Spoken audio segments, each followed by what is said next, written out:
মোহতারাম মুসল্লিন কিরাম, গভীর মনোযোগ দিয়ে লক্ষ্য করুন, খেয়াল করুন। এই একটা কি অবাক করা বিষয় রে বাবারা, ভাইরা, বন্ধুরা।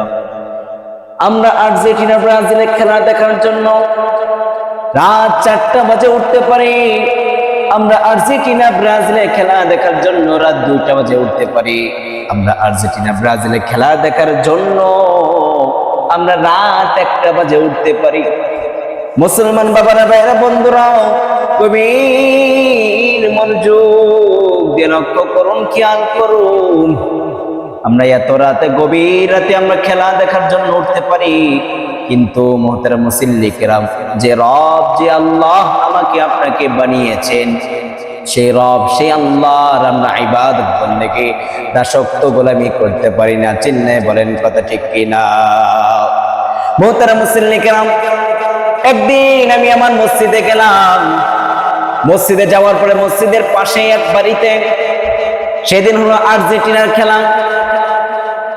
দেখলাম অনেক বড় পর্দা লাগিয়েছে। আমি মসজিদের ভিতরে আমি আজান দিলাম।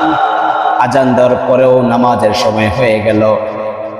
যুবক বাবারা, ভাইরা, বন্ধুরা, গভীর মনোযোগ দিয়ে লক্ষ্য করুন, খেয়াল করুন। নামাজের সময় হয়ে গেল, কিন্তু একজনও, যারা যেখানে খেলা দেখতেছিল, একজনও সেই মসজিদে আসে নাই, মসজিদের নামাজের জন্য আসে নাই। মুহতারাম মুসল্লিন কিরাম, আমরা আমাদের ইমানটা এত দুর্বল, আমাদের ইমানটা এত দুর্বল, আমরা সেই মালিককে ভুলে গেছি। সেই মালিককে ভুলিয়ে গিয়ে আমরা খেলায় মনোযোগ দিয়েছি।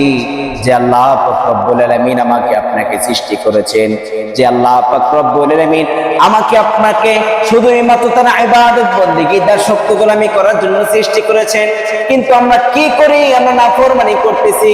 কোন দলকে সাপোর্ট করতেছি? Argentina, Brazil. যে দেশে আল্লাহ তাআলার নাম উচ্চারণ করা নিষেধ, যে দেশে আল্লাহর ধ্বনি দেওয়া নিষেধ, আজান দেওয়া নিষেধ।